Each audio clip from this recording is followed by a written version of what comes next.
Hello and welcome back to the Cozy English Cafe. I'm your host, Richard. And I'm Stella. Hi, everyone. We're so happy you're here with us today. Since we are 10 days into the new year, we wanted to discuss healthy habits and exercise. It's something that is important for everyone, no matter where you are from. We hope you enjoy this discussion in English. Before we begin, comment below where you are listening in from. Yes, and please like and subscribe to the channel. It helps us reach more English learners out there. Well, we want to keep it simple. We're not doctors or experts, but we want to share some easy ideas that anyone can try. Yes, small things we can do every day to feel better. So, Richard, to start, do you have any healthy habits you do in the morning? That's a great question, Stella. I try to. It's not always easy, but I really try to start my day with a big glass of water. Before coffee, before anything else. Oh, that's a good one. I hear that's very important for your body after sleeping all night. It is.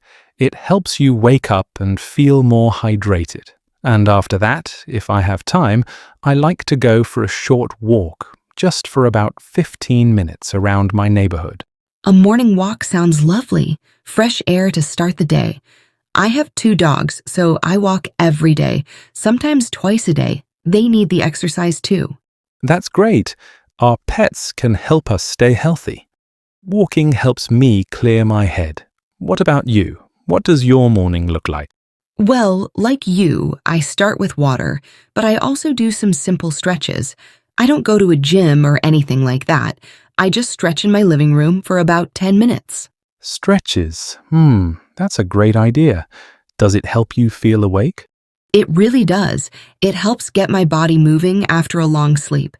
It's very gentle and a calm way to begin the day. I recommend it. Okay, so we have morning walks and stretches. That's a great start.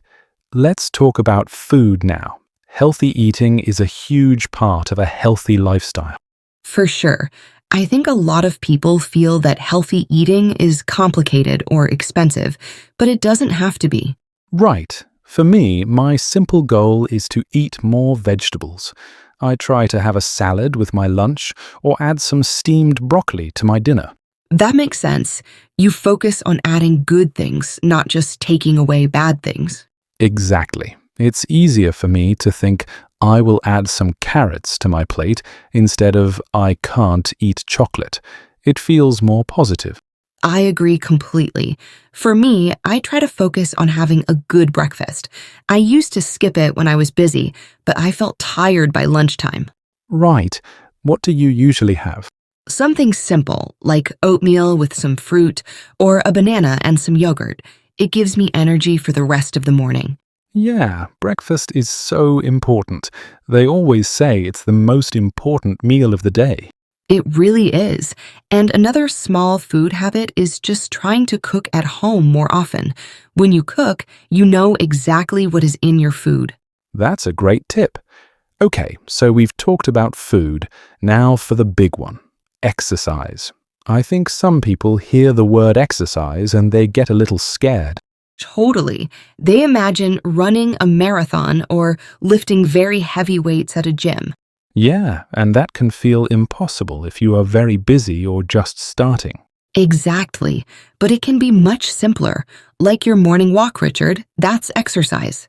It is, and the best part is that I enjoy it. I think that's the key, finding a type of movement that you actually enjoy doing. Right.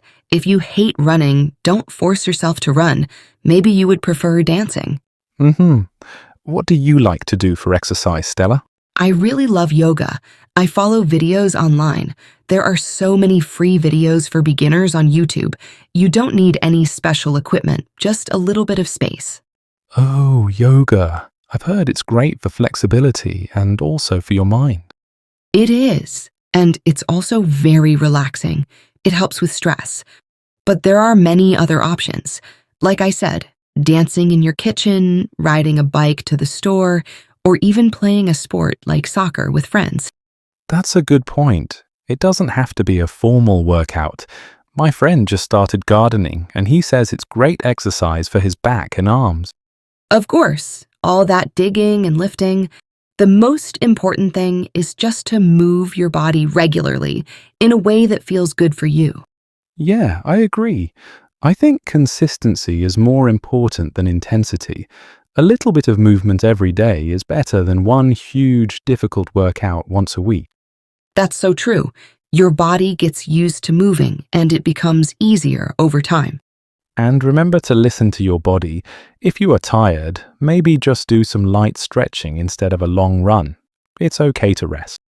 Yes, rest is a very important part of a healthy routine. Absolutely. Don't try to change everything at once. Just pick one small thing. Maybe it's drinking more water this week. Right, or maybe it's going for a 10-minute walk on your lunch break.